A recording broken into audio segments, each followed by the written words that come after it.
Welcome back to another episode of the Odd or God Pod, where we talk about sobriety, spirituality, and everything in between. This is Eric, your host. We are coming at you this week with a very special episode for me. This guy sitting to my left, my right, if you're watching on YouTube, is he's a close friend of mine from high school, man. We had grown up together. Pretty sure we've run and gunned with each other a couple of times, and we lost contact over the years. And when I saw him in the rooms out here in the valley, I said, holy shit. I said, that's Gabe. Yes, sir. And I said, I got to get him on the podcast, man, and got to hear what you've been up to. I don't know a whole lot about your story. I don't think I know pretty much any of it. It's been so long since we've actually sat down and connected like this. So yeah. I'm just super excited to have this opportunity to, one, learn a little bit more about your story, and two, have you on the pod, man. So let me stop rambling, guys. I'm going to let Gabe introduce himself. What's up, guys? My name is Gabe. I am a recovering addict. Yeah, man, it's been a long time. Since we lost contact, I have been through pretty much just about everything. You know, when you knew me, I was into drugs. I was taking pills and doing all that crazy shit. And then, through the years, it just progressed like addiction does, I ended up becoming homeless for a few years. Fentanyl is a killer, takes out everyone in a matter of days. So I went through all of that, in and out of the rooms for about 15 years now, and it's been a wild ride, through the years. I have 2 kids now, dude. I have a 5-year-old and a 4-year-old that I get to hang out with all the time, and I didn't get to have that when I was out and using because, I left. I didn't want my kids to see me getting fucked up and being a fuck up. And avoided responsibility like it was a plague. Yeah. That's what we do. Exactly. And it was one of those things where it was I can go get high and my kids will have a better life without me there. Or I can choose to take responsibility, get sober, and, struggle. And I chose the easy way out. Easier, softer way, man. Yeah, most addicts do. And it's one of those things where it's I regret a lot of it. But at the same time, where I'm at now in my recovery, where I'm at with my, with my steps and doing what I need to do, it's one of those things where my kids get to see a whole different side of me. My family gets to see a whole different side of me. And I get to be there for people that actually need me there in their lives. Right now, I'm dealing with a situation with my kid's mother, and, she's disappeared. We don't know where she's at. So it's right now, my sister has my kids, and, they're safe, they're healthy, they're getting the help they need. But at the end of the day, it's the cycle's just flipped from one parent to another. And, with me being where I'm at in my recovery, I can't have full responsibility of my kids at the time because, I have some time under my belt, but I'm still very much healing and very much learning how to be a person. Right. And what is your sobriety date? So right now, I relapsed about 6 months ago, but my sobriety date is August 9th, 2022. Nice. So I did relapse. I did go through a little bit of a tough spot.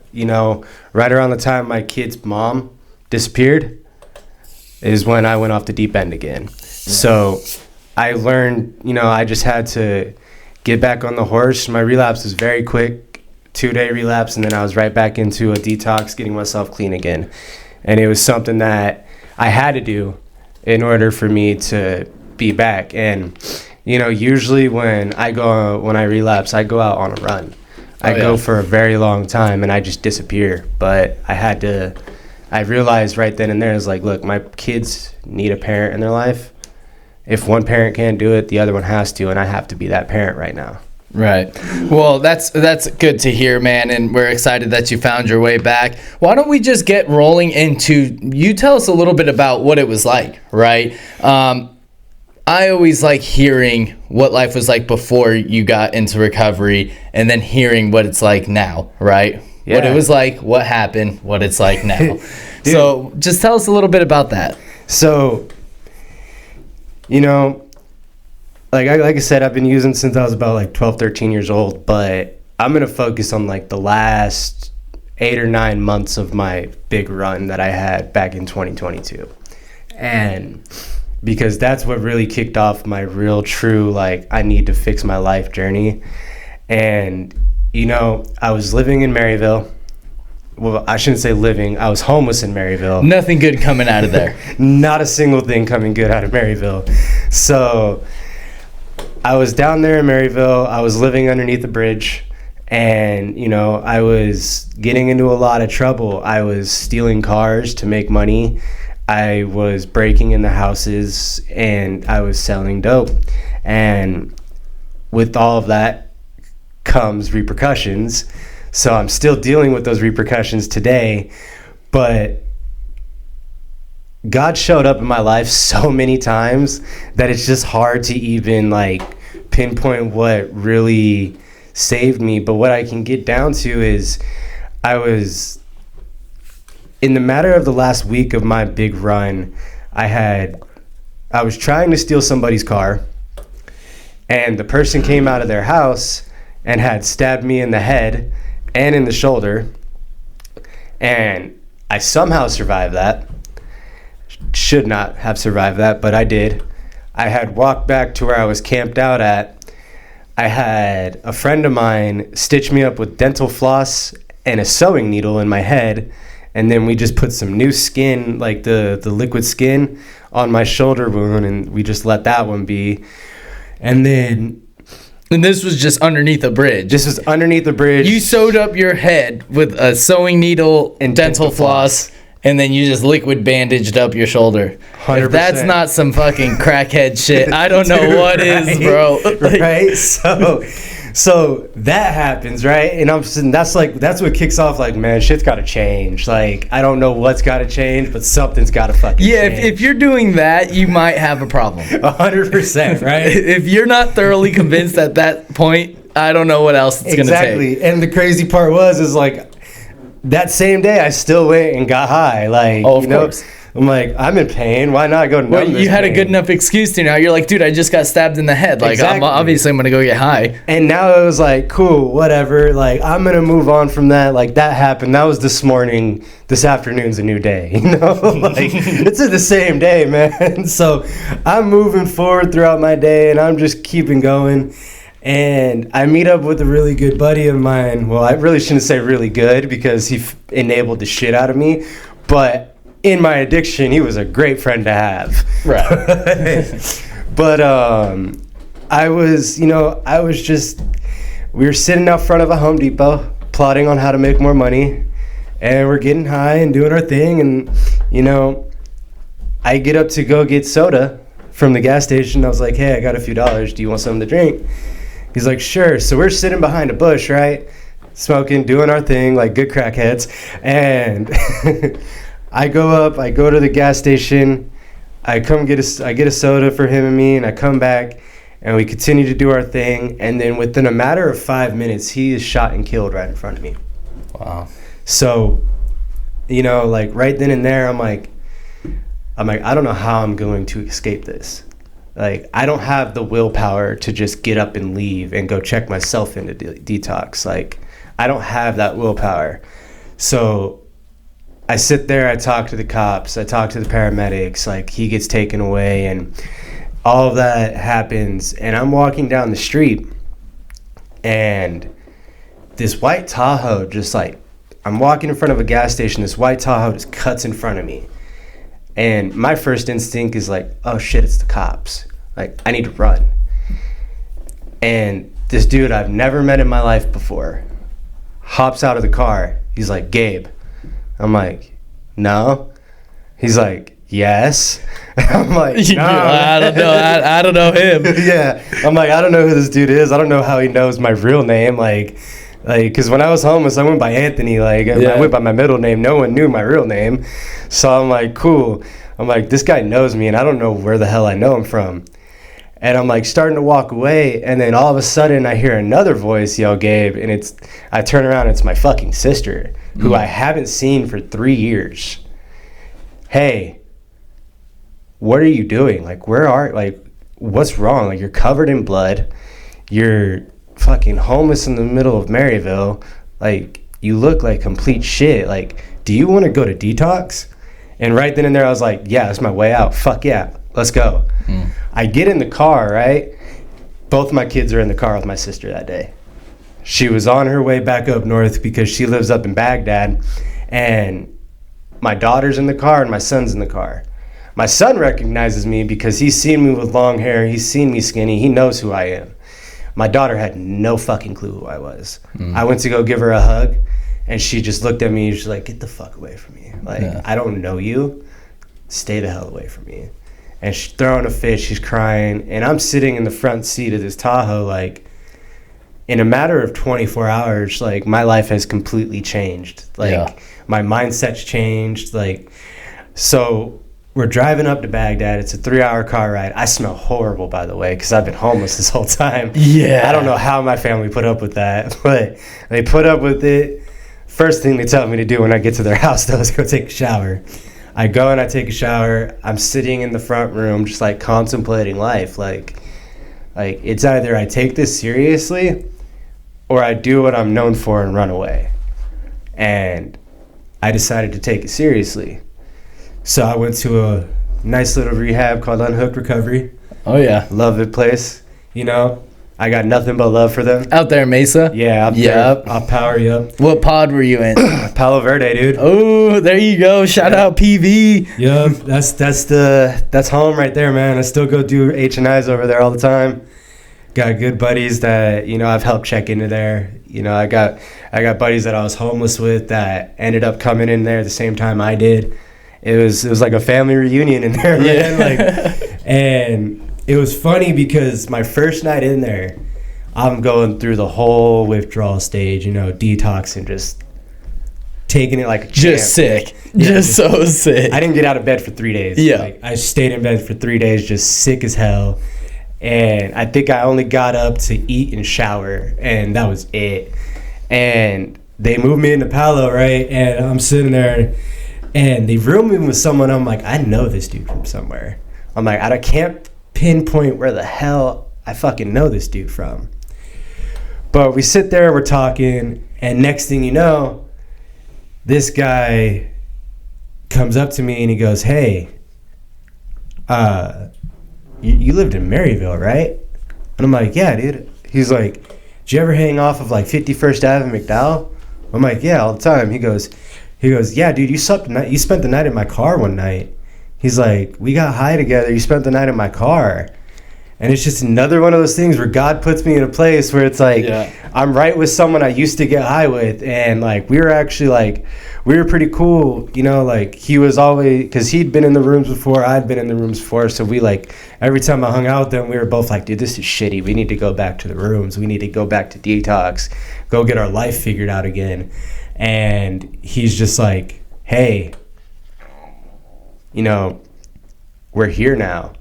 Everything we said we needed to do, it's happening right in front of our eyes. Right. He's like, we went from sleeping in my broken down Nissan to sleeping in a room together without even planning it. Yep.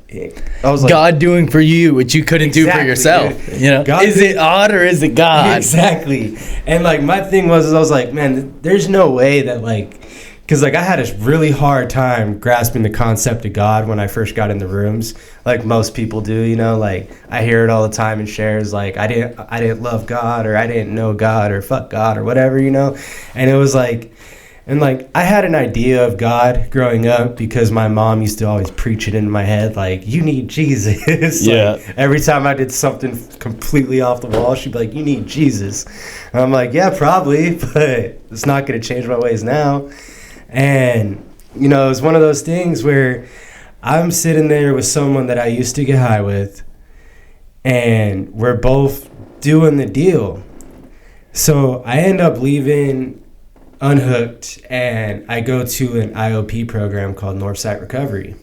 And that place was home. Like, that place was, they put you up, kind of like Plugged In does. They put you up in nice houses, take you to IOP programs, do all those good things, right? Feed you, all that good stuff. So it's like, I'm sitting in these nice, this like $250,000 home, like just looking around like, man, like I'm actually safe. I don't have to like wake up 4 hours a night to make sure no one's fucking with me. I have food that I can eat whenever the hell I want. Like there's no time restriction or anything like that. Like I can play video games with friends. Like I can do all this. So like I stayed there for about 9 months. Like, and you know, their program's changed a little bit now. It's a 4-month program now. But I stayed there for 9 months, getting my life completely on track, you know. I got my kids back into my life full time around 30 days into my actual journey, which was a miracle because 30 days prior to that, she was talking about completely just having me get rid of all my parental rights and me completely getting out of the picture. Yeah. And like I got my kids back, I got a car, I got a good paying job, like I got all these things, but the worst part about it was I was still struggling. Oh yeah, like dude, that's the biggest like pitfall of recovery. And I like, so like my shit when I went to the River Source in 2020, like I got dropped off there by my dad, and I was just like, I literally, it was like that was the end of the road. It was just like I don't know what I'm gonna do past this. It's like I just remember there was one time I woke up and I was like, oh fuck, like I'm actually in rehab. Like this is really happening. Like I'm sitting in rehab right now, like smoking a cigarette, just looking around like, oh my God. Yeah. Like I actually am. And dude, it's wild. It's a wild place to be. And you think that, okay, like I've got like 60 days, 90 days, like I'm in sober living, like I'm doing good, right? Like everything's gonna be fine. And then it's not. Like shit just keeps happening. And like I remember like I had to go to jail like with over a year's sobriety for some shit I did way back in the day that caught up to me. And like and there was like still shit happening. And you're like, why is bad stuff happening? I'm sober now. Yeah. And it's one of those things like if I fuck up on my probation, I'm going to jail for 17 years. Yeah. Like I'm going straight to prison. Like I'm going to Alhambra, and then they're sending me off to whatever fucking prison they're sending me to. And it's one of those things where it's like, that could still happen even though I'm sober today. I could still, the judge could have a bad day, decide, fuck this kid, he's going straight to prison. Like, it could happen at any given day, and that's something that I have to live with every day and accept every single day because I can't control that situation. I can do everything right, and it's completely up to that judge and that lawyer. Yeah, man. That's so wild to like think about because it's like I remember too, like I remember getting out of rehab and I was doing IOP. I did PHP and then IOP. Yep. And like I'm thinking to myself like, yo, I'm doing so good. Everyone around me at the house, they're all like, dude, you're doing great, blah blah. And I just remember like I went home to see my family and they were like still pissed at me. I was like, don't you understand I'm sober now? It's like, bro, like they don't give a shit. It's like, care. Bro, because they heard every excuse in the book. Yeah. They heard everything like, oh, you know, like they like my mom kicked me out of the house so many times that like I was never home. And it wasn't because it was my choice. It was because like my mom just did not want me there. Yeah. My dad, like, however, like my dad's a fucking rider, dude. This dude picked me up from the Greyhound station, or no, sorry, he picked me up from the hospital when I was going into rehab, and he took me straight into took me to Unhooked, and he just looked at me. He's like, "Hey, man," he's like, "I know what you're going through." He's like, because my dad struggled with alcohol like his whole life, you know, like he's doing better now, but he was like, hey, I know what you're going through. I know the charges you're facing. I know everything. He's like, just do the right thing and it will come back full circle. Yeah. And, you know, this man, he doesn't make a whole lot of money, but he makes pretty good money, right? But this man would send me cigarettes every week, send me new clothes, like, bro, the same thing. Like, dude, my dad went out to Denver to pick me up from jail and take me all the way back to rehab, dude. Just straight up. Like, I was like, I don't even know where I'd be if my dad just, because he just did not give up on me, dude. Everyone else did. Yeah, dude, and like my parents, like, God bless my parents, bro, because like they're not together, but like they tried really hard with me, at least. Like my sister was, I used to say my sister was worse than me because she got in a lot of trouble that she got caught for. I was just sneakier. Like I never got caught for the shit I did until I got caught for the shit I did. Yeah. But like my parents, they never gave up on me. They sat there and they listened to all my lies. Listen to all my bullshit. All of like the made up fantasies in your head as to why it's like everything. I'm a victim. Like you don't understand. Like you don't know what I'm going through. But it's like, no, you're doing that to yourself, bro. Yeah, exactly. And like they didn't call me out on it either. Like they let me live in my delusion for a little bit until it was like I'm clear headed, and then they're like, you're a fucking liar. You manipulate, you lie, and you steal. Those are your three things that you love to do on top of getting high. And I'm like, okay, yeah, you're not wrong. Like my sponsor said the same shit. So it's like, and it's like crazy too, because what you're touching on as well is like, just because you're sober doesn't even make you a better person. It's like you still got all of these character defects. Like you're still like just this conniving, manipulating, like little snaky person. Yeah. You're just not doing drugs, but you're still the same way. It's like, bro, if you're not like doing your steps and like and working on yourself and like trying to like get involved in your own recovery, like it doesn't make you a good person just being sober. Exactly. And like I've met tons of people in the rooms that are like, man, I don't ever want to talk to you again. Yeah. You know, like I thought you were a pretty decent person until you opened your mouth, and I'm like, holy shit, you are fucked up. Yeah. And it's like, you know, and it's like that's part of the like what we were talking about before we set this whole thing up, acceptance, right? Like, dude, yeah, bro, like seriously, guys. So everybody who's like a loyal subscribers know, dude, I never show up to these things prepared. I showed up today. No charging cable and no batteries this week. Absolutely nothing, dude. I like go to the Circle K, pick up a fucking charging cord just so we can shoot this episode. But it's just maybe one day we'll show up prepared. But today was not that day. Maybe one day, right? Like 417. Acceptance is the answer to all my problems. Exactly. There are no mistakes on God's green earth. You know, I love that page too because like. When I was first getting sober, my sponsor looked at me. He's like, "Hey, man, are you willing to do anything and everything to stay sober?" And my direct answer to him was like, "Hell no, dude, I'm not." And he was like, "Are you willing to try?" And I was like, "I mean, I'll try for sure. I can at least try. It's the least I can do." And he goes, "All right, I'll work with you." And then like he's like, "But I want you to read something." And he's like, "I want you to read page 417 in your big book." And I read that, and I'm like, "This motherfucker." Dude, Yeah. like he's having me read about acceptance, and I'm having to accept that I'm a fucking piece of shit. Like, Yeah. and you know, like in your addiction, it's hard to see that you're the problem. Like, no matter what substance you have an issue with, it's hard to see that you're the fucking problem. It's not that substance; it's you. You're numbing yourself, and it's one of those things that's like once you get a little clear-headed and you start to realize like all these problems that you caused.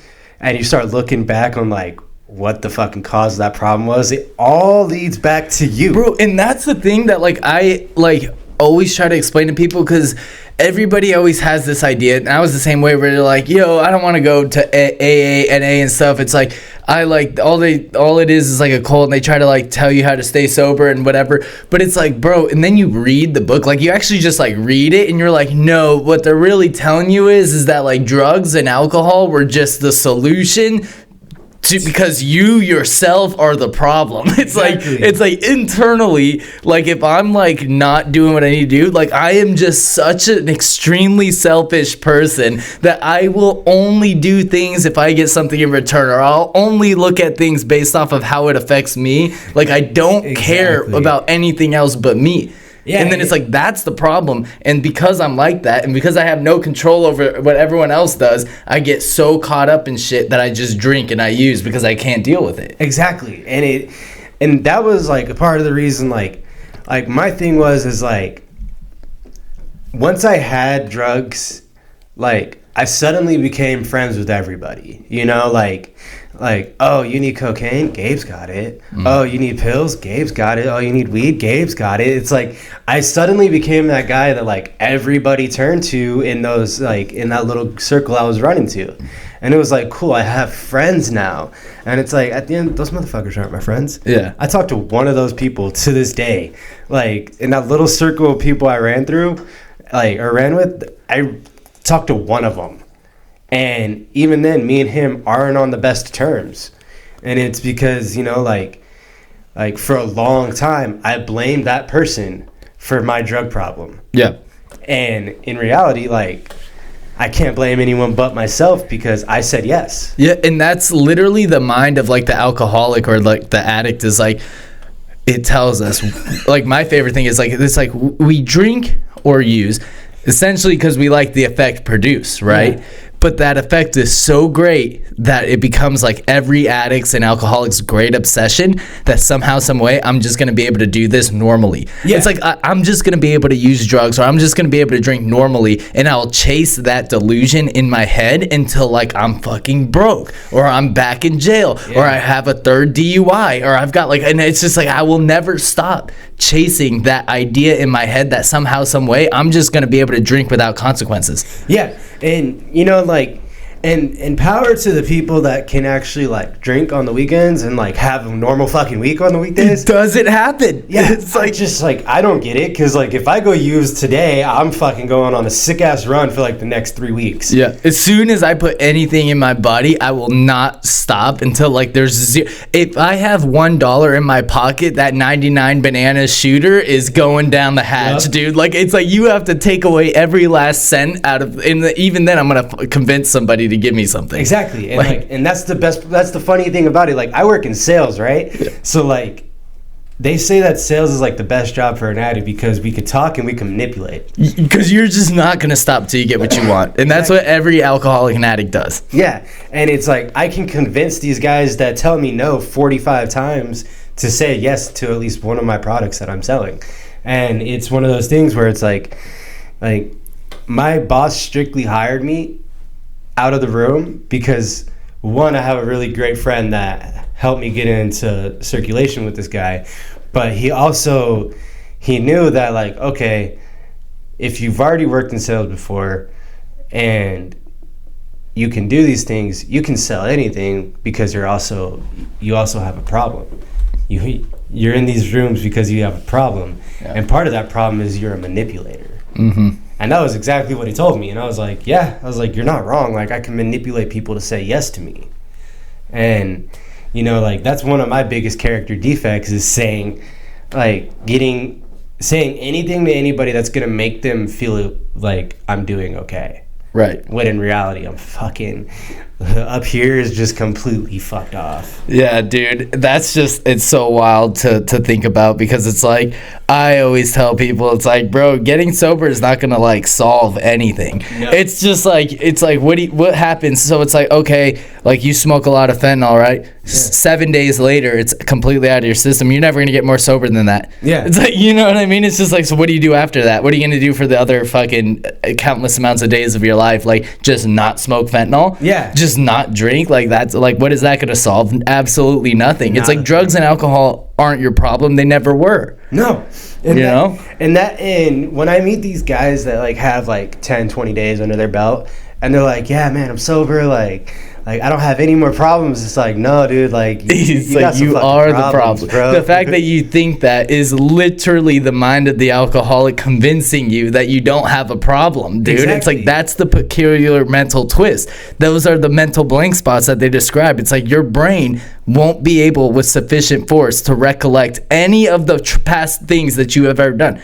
And when you're in that moment, right, that every addict and alcoholic knows, where you don't want to use, you just don't want to drink, you don't want to do any of it, and you still end up high, you will still drink because your brain cannot think about anything other than you can do this without consequence. And then as soon as you do, you'll be sitting there once again. If you survive that relapse, you'll be sitting there once again thinking, how the fuck did I get here? I didn't want to do this. it doesn't matter what you want to do. You're powerless. It's like you're an addict. You're an alcoholic. You don't have control. You will use and drink again. If you're an alcoholic or an addict, you will. And the only thing you can do is delay that by 24 hours every single day you wake up. And that's it. If you go to sleep sober, you have a better chance of waking up sober. Yeah. And, you know, like, that's something that, like, I've had to live by.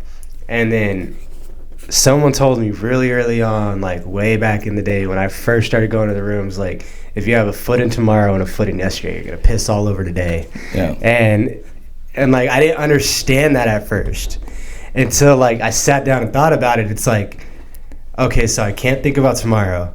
Yesterday already happened. Today's currently happening. I need to focus on what's currently happening. Right. It's like all I really have is the next 24 hours to do the next right thing. Exactly. But there's just no guarantee, right? And it's like, that's what I always say to people where they're like, oh, I'm never going to use again. I got this. It's like, bro, you are an addict. You will use again. It's like there will be a day where you are going to go use again. You're going to go get high again. You're going to go drink again. But what you can do is just not drink or use today. Yeah. Like, and that's it. And it's like, it doesn't really matter what it is. It's just however much time you have. It's just a string of singular days that you manage to not drink or use. Exactly. And there's just things that you can do. Get out of yourself, be of service, like, you know, form a relationship with a God of your own understanding, right? Try to live on a more spiritual basis. Like, those are things that you can do that will give you a higher percentage chance of not using that day. Exactly. But it's like, bro, once you cross that point, it's like when a cucumber turns into a pickle, it can never go back to a cucumber again. Once you're an addict, once you're an alcoholic, once you cross that line, you will never, ever, ever have control over whether or not you're going to drink again. Yeah, and that's one of the things I tell, like, my sponsees. I'm like, hey, don't ever say you're not going to use again, because that's the one thing in this life you can't guarantee anymore. Mm-hmm. I'm like, if you can stay sober today, you have a better chance of staying sober tomorrow, which is great. But you can't say you'll never use again, because you may wake up tomorrow and have the most biggest cravings in the world to just want to go get drunk, go get loaded, and just go fuck everything off, burn everything to the ground. Yeah, or you'll do so good for such a, like, you'll get 7-8 months, or maybe you get a year. Or for me, I had over 2 years, and then one day, just almost like it was just such like a natural thing, like I didn't even think about it. I'm drinking again. Yeah. And it's just like, that's how quick it happens. Real quick. That's the mind of an alcoholic. It's like you really don't know, and it describes that. It's like, that's the vicious cycle. And then you emerge remorseful. Then you're like, I genuinely don't want to do this anymore. Everything in me doesn't want to do this, and I still do it. Exactly. And you know, like when people say, like, you could put your finger up to a polygraph test, and like you could put me all the wires up, and I could genuinely mean I don't want to do it. It doesn't mean that I'm still not going to go do it. Because I am an alcoholic and I'm an addict, and at the end of the day, I'm going to do whatever it takes to get out of my own head. Now, the beautiful part about recovery is there are so many more steps I can take before going to get high or loaded. I can do like last night I went bowling with my friends that I go to 6 meetings a week. Mm-hmm. Not because like I feel like I need to, but because that's one way I can stay out of my head for 6 hours a week. Right.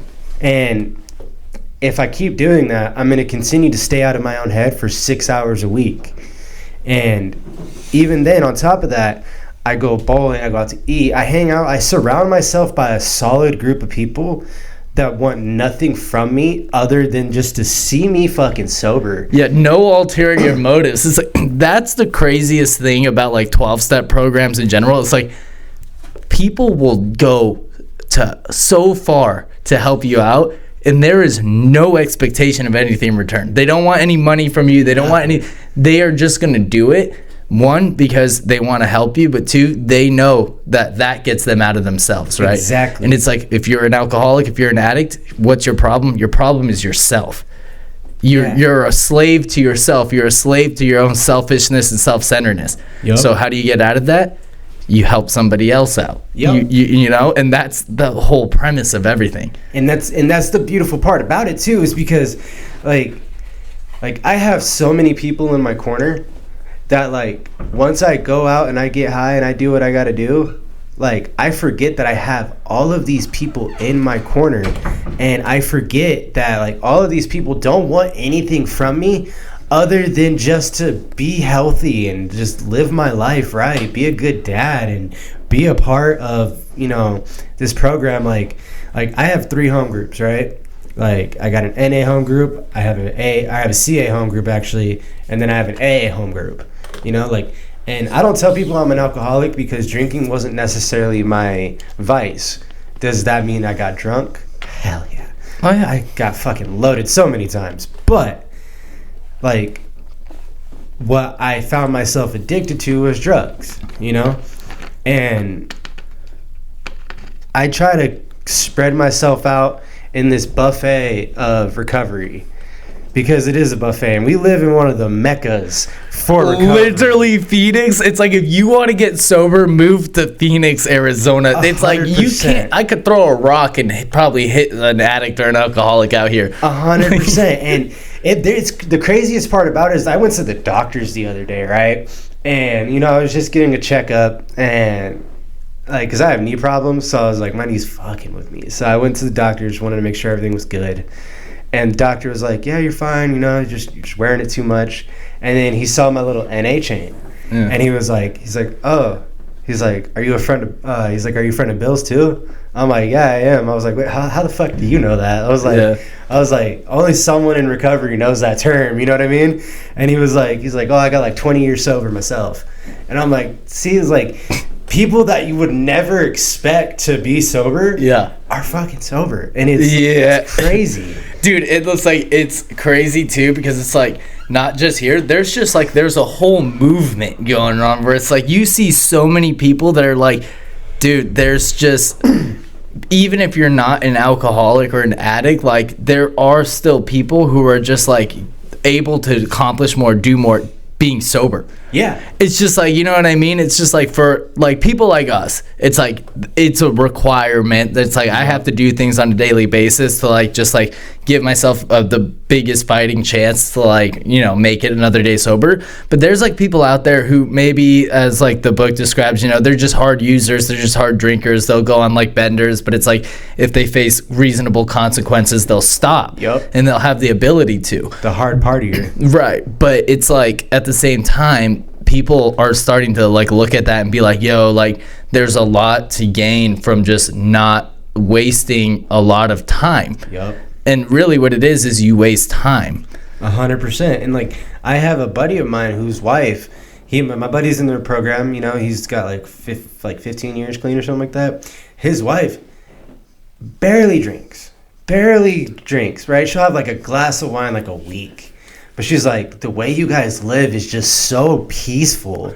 Like, there's just something about the way you guys hold yourselves that, like, I want. So she started going to Al-Anon meetings. She started, like, just getting herself into the book just because she wanted to see what the fuck we're doing. Well, you would be surprised. And, like, that's what I try explaining to people, too. And, like, I had a guy on the podcast who actually wrote a book about how it's, like, you can just take the 12 steps of recovery and like use that framework to really do any sort of work on yourself, like trauma work, anything that you're going through in your life. Like you can break it down to like the simple things of, okay, I'm powerless over this. I don't have control over this. And my life is unmanageable. Yeah. Okay. 2, there has to be something greater than myself out there. Like I know for a fact that Eric Parra isn't the apex of consciousness in the world. Like right. I'm not the end all. Like there's something bigger than myself going on. Okay, I can understand that. 3, made a decision to turn my life and my will over to the care of that God of my own understanding. Right. Okay. Now that I know I'm not the top of the food chain, I can like rely on something bigger than myself to like get me through things. Right. Yeah. And then you just go down. Then you list off all of the resentments. And the thing about resentments is it's the real definition is just anything that you still hold on to emotionally. Yep. So it's just like, it could be regrets, it could be grief, it could be whatever it is, anger, frustration, whatever it is. I need to actually take a look and write it down and get honest with myself, right? Yeah. And then I share that with somebody else who's a little further along in their journey than me, and they give me some insights based off their own experience. Okay, there's 5. Yeah. And then 6 and 7's like, okay, now that I did that, they brought to my attention that there's a lot of things that are wrong with me, right? Yeah. Like, I'm selfish. I have, I have a big ego. I don't like to be wrong, all these things, right? Well, now that I know that, let me just ask this power greater than myself to remove those from me. Yeah. Right? And then it's like, okay, now I'm going to go out and I have a list of people that I fucked over, or, whatever. I owe a bunch of people money, whatever it is. Okay, well, I'm going to write that down, and then I'm going to have a plan of how I'm going to go make things right with each one of these people. Exactly. And then it's like, you could do that with anything. It's just like you don't even have to be an alcoholic or an addict to do that. No, and that's why I love recovery so much, because like you can, like, you know what Russell Brand is, right? Yeah, obviously. Yeah. That dude, have you ever read his book on recovery? He's like, step 1, you're fucked. Yeah. Step 2, you gotta unfuck yourself. Exactly. And the way that he breaks it down is like, holy shit, like, you can apply that aspect of everything to anything you have a problem with. It's like, if you're looking at your life and you think that you're in control, then you probably need to do the 12 steps. 100%. And that's one of the things that, like when I relapsed this last time, like, I thought I was in control, like I did the common 3-step. I stopped calling my sponsors, stopped going to meetings, and I just stopped hanging around people that I hung around with. There's something wrong here. Yep. I stopped doing the main 3 that you'll hear a lot of people say, like, oh, these are what I did, and this is why I went back out. I stopped doing all of that. I focused too much on the life that AA gave me instead of my AA life, Right. And if I would have kept that going, like 15 years ago, I'd have some time under my belt right now. Right. But I didn't. And, at the end of the day, it's one of those things where I learned to accept that. I learned to move forward. And I learned to keep myself accountable for, okay, I need to go to these meetings. I need to pay my rent. I need to pay my bills. Yeah. Like, I need to do all of this. I need to be like an actual functioning member of society. Like, that's the end goal, dude. Yeah. And like, one thing too is like, in the book describes it where it's just like, I always thought like, okay, I'm sober, like I'm gonna have to like change everything about my life, and like I'm never gonna be able to do things that I used to like doing.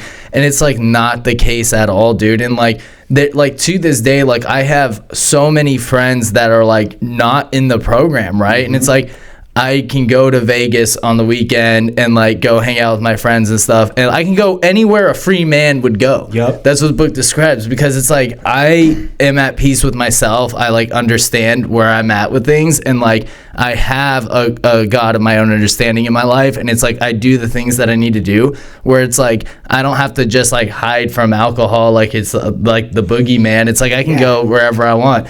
It's like, you know what I mean? And it's just like sobriety and recovery isn't a prison. For me, it gives me freedom. 100%. It's like, because when I'm out there and I'm drinking and I'm using, I have no money. I have no, like, nobody can rely on me. I don't have, like, I'm not getting invited places because of the conflict that comes with having me there. Yeah. Like, all of those things, and it puts me in a box. And so when I'm doing this work on myself and I'm, like, clean and sober, like, and I get invited to these things, I can like be present in that moment. I can still go out and like do all these things that I want to do, and I don't have to like be like, oh, I can't go to this club, or like, oh, I can't go to this casino, or like, oh, I can't go on this trip. Like, I can do whatever I want, right? Because at the end of the day, it's like I have a choice. I always have a choice, right? So like I can either do the next right thing or I can't, right? And I'm just as likely to relapse if I'm like hidden alone in my room avoiding everything as if I am out there on a cruise ship that has unlimited drinks if I wanted it. I have the same percentage of relapse no matter where I am. Exactly. And that's the one thing about alcohol that really like it makes it extremely hard to quit for people too, is because it's everywhere.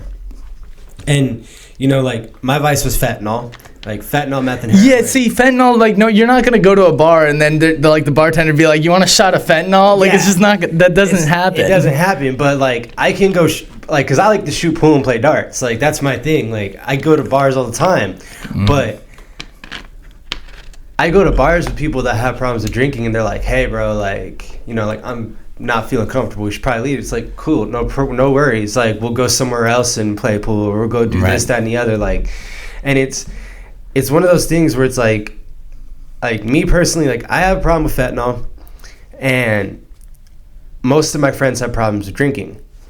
So, like, how we manage to keep each other accountable is, like, we don't avoid the places that have alcohol. Like, yeah, what are you gonna do? Hide from alcohol and then never eat at another restaurant again in your life? Like, what is that gonna solve? Exactly. It's like, I can't avoid fentanyl because if I go to a bus stop, like, if I have to catch a bus one day, more than likely I'm gonna run into someone smoking. Oh, 100%. And it's like, especially where we live, like, Phoenix is for some reason, like, well, I mean, well, Mexico's right there. Yeah, I was gonna say, I understand the reason of why it's here, but, like, it's so prevalent here that it's like, I can't avoid it either.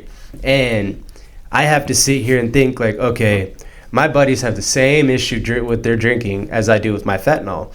And if I'm to go out in the public where there's more than likely I'm going to run into someone that is definitely smoking or drinking, they're going to run into the same problem as I'm running into. So how we manage to keep ourselves accountable and do these things is we just face it head on. Mm-hmm. Like, I've taken I used to wake up at 4 a.m, take the I-10 bus out to, because I used to live right up here off 48th and Chandler. Mm-hmm. Used to take the I-10 bus to downtown Phoenix and take the light rail to work every day.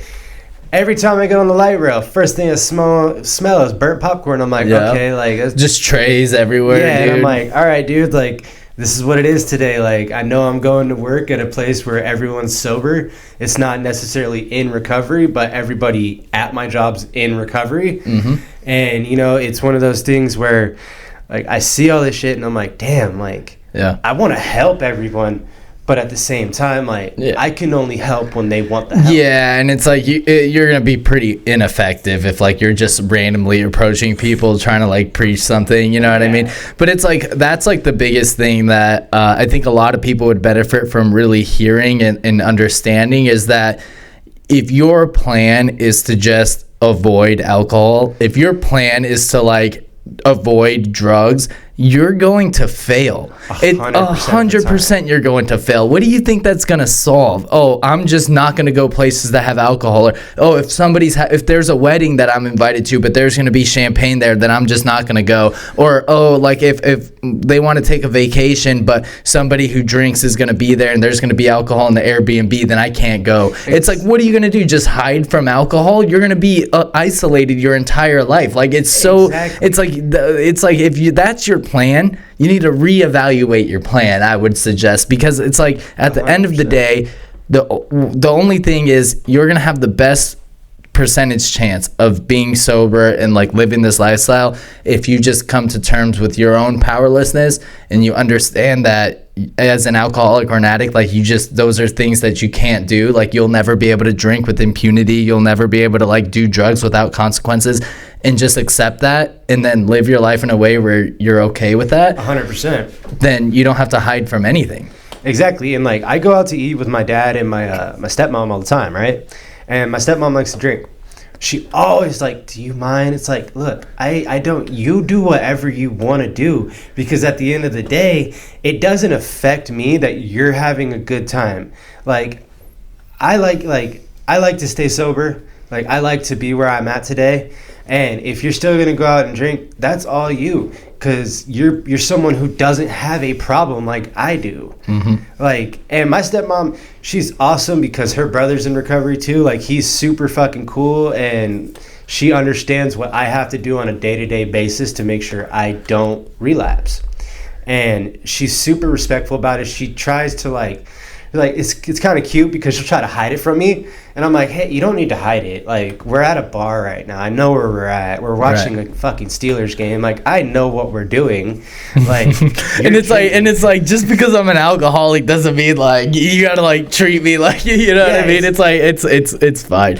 But we do gotta wrap up here. But I did want to ask you one more thing before we end the episode. For anybody watching that's maybe early on in sobriety or recovery, or maybe they are on the fence about whether or not they should take that leap and try the whole recovery thing out, do you have any words of encouragement or advice for them? Take it minute by minute, hour by hour if you have to.